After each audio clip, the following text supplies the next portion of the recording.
Bonsoir. Ce soir, c'est Mamie qui raconte une histoire d'Aladin.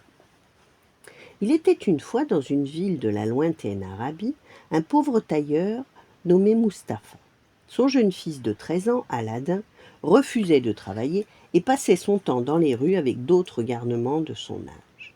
Son père avait voulu lui apprendre son métier, mais en vain.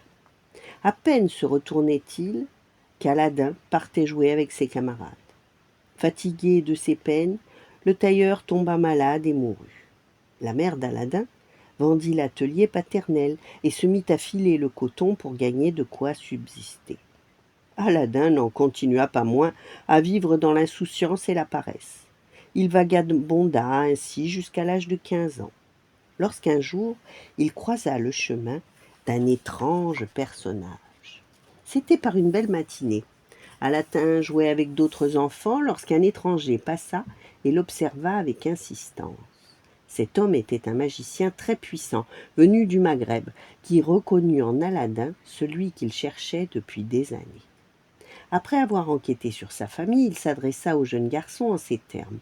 « Dis-moi, n'es-tu pas le fils de Mustapha le tailleur ?»« C'est juste, répondit Aladin, mais mon père est mort voici 2 ans déjà. »« Oh, mon fils, que me dis-tu là ?» répliqua l'étranger en tremblant d'émotion. « Mon frère, mort, alors que je viens à sa rencontre après un si long voyage ?» Il se mit à embrasser Aladin en le baignant de ses larmes. Il lui répétait qu'il était son oncle, puis il contempla le jeune garçon et ajouta « Ma seule consolation désormais, c'est toi. Un homme n'est pas mort s'il a des descendants. Dis-moi, où habites-tu, toi et ta mère ?» lui demanda-t-il en lui glissant 10 pièces d'or dans la main. Aladin, ravi de cette aubaine, renseigna aussitôt l'étranger qui promit de leur rendre visite le lendemain. Puis le jeune garçon courut porter l'or et la bonne nouvelle à sa mère. Elle fut bien surprise d'apprendre l'existence de ce frère de son mari dont elle n'avait jamais entendu parler. Mais Aladin était si enthousiaste qu'elle se laissa convaincre de l'inviter. Le lendemain, le magicien se trouva devant la porte à l'heure dite, chargé de vin et de fruits de toutes sortes. Lors du dîner, la voix pleine de sanglots, il évoqua le souvenir de son frère. La mère d'Aladin fut touchée par ce témoignage.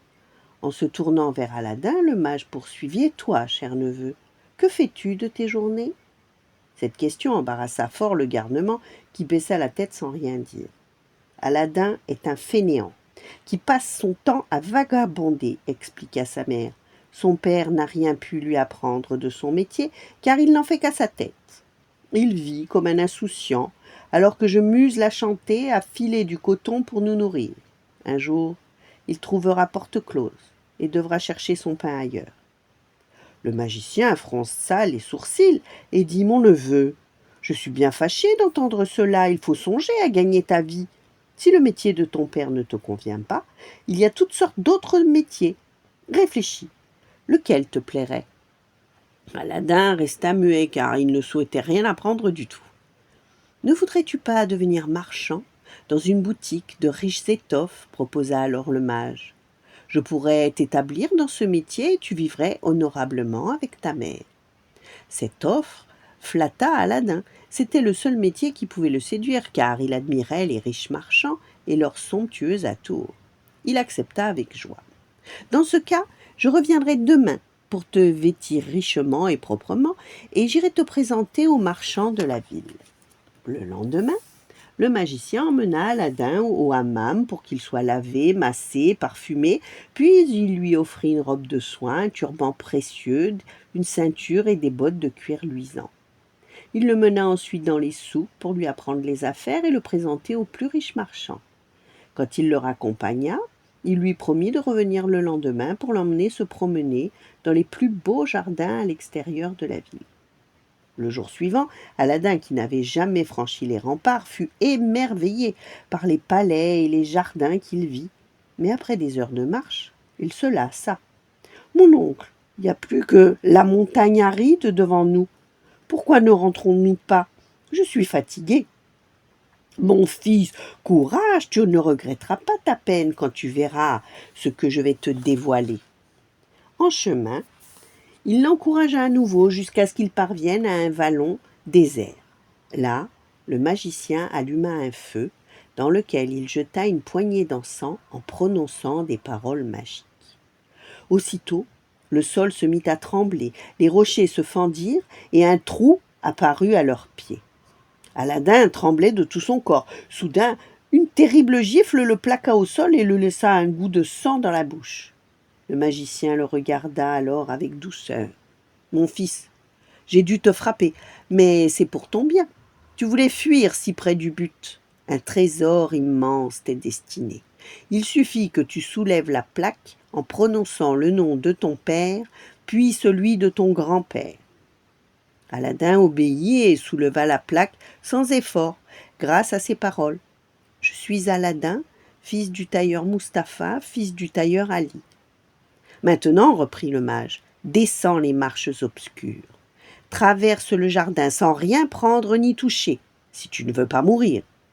Trouve la lampe, éteins-la et rapporte-la-moi. Au retour, tu pourras cueillir les fruits s'ils te font envie. Garde au doigt cet anneau qui te préservera en cas de malheur. Aladin descendit les escaliers, traversa un jardin éblouissant aux fruits scintillants de toutes les couleurs. Il évita de frôler les jarres remplis d'or et d'argent. Enfin, il trouva la lampe qu'il mit dans sa ceinture. Au retour, il cueillit les fruits qu'il crut être des boules de verre colorées. Il enfourra dans sa ceinture, dans sa chemise, dans ses bottes, tant et si bien qu'à l'entrée du souterrain, il se trouva trop chargé pour remonter tout seul. « Mon oncle, cria-t-il, donnez-moi la main pour m'aider à sortir. »« Donne-moi d'abord la lampe, répliqua le magicien. L'enfant était si encombré par les pierreries et la lampe qu'il refusa. Alors le magicien entra dans une fureur atroce et vociféra. « Fils de chien qui ose me désobéir, pour la peine, tu mourras ici. » Puis il prononça quelques paroles magiques et le trou se referma. Il n'avait d'ailleurs jamais eu l'intention de laisser Aladin sortir vivant. Dans sa colère, il perdit la lampe qu'il cherchait depuis si longtemps. Brusquement enfermé dans le noir, le pauvre Aladin voulut retourner dans le jardin, mais la porte était close. Il était enterré vivant. Il cria et pleura de désespoir pendant une journée entière sans résultat. Puis, recommandant son âme à Dieu, il joignit les mains pour prier. C'est alors que, sans le vouloir, il frotta l'anneau que lui avait donné le magicien. Aussitôt surgit une immense créature dont la tête touchait le plafond. C'était un génie qui lui dit « Je suis le génie de l'anneau. Ordonne, j'agirai aussitôt. » Aladin resta un instant muet de frayeur, puis il demanda au génie de le sortir de ce souterrain. La terre se fendit à nouveau, il se retrouva presque instantanément là où le magicien l'avait laissé. Reprenant le chemin de la ville, il se traîna jusqu'à chez sa mère où il s'évanouit de faiblesse. Elle le rassasia et lui fit reprendre des forces, puis il sombra dans un profond sommeil. À son réveil, il raconta sa terrible aventure, sans oublier de citer la gifle, les injures et les paroles magiques. « Mon fils, éclata sa mère, ce chien de magicien est un traître qui a abusé de ma peine et de ma confiance. De plus, il fréquente les démons. Il mérite 1000 fois la mort. Mère, je suis prêt à travailler comme un homme désormais. Je ne te causerai plus de soucis. Donne-moi à déjeuner pour que je puisse partir. Hélas, mon fils, je t'ai donné tout ce qu'il me restait. Attends que je vende du coton filé pour t'acheter quelque chose. Mère, vendons plutôt cette lampe. La mère alla chercher la lampe et entreprit de l'astiquer pour la rendre plus brillante. À peine eut-elle commencé à frotter qu'apparut une créature énorme, monstrueusement laide.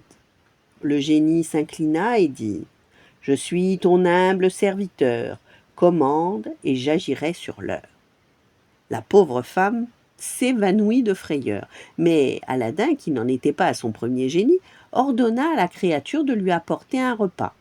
Le génie disparut et revint en un clin d'œil, portant sur sa tête 12 plateaux chargés de mets les plus délicieux. Les plats, les gobelets étaient en argent et en or massif. Dès qu'elle revint à elle, la mère d'Aladin en fut émerveillée. Les jours suivants, chaque fois qu'ils avaient besoin d'argent, Aladin vendait un plat. Par la même occasion, le jeune homme se lia avec les meilleurs marchands du souk, auprès desquels il s'instruisit et se forma aux manières raffinées. C'est ainsi qu'il apprit que les fruits rapportés du jardin souterrain n'étaient pas des boules de verre colorées, mais des joyaux inestimables, bleu saphir, rouge rubis, émeraude vert intense, diamants et autres pierres précieuses. Aladin et sa mère étaient désormais immensément riches. Cependant, ils continuèrent à vivre modestement, tout en faisant l'aumône aux plus pauvres. Voilà, la suite demain. Bonne nuit, faites de beaux rêves et à demain.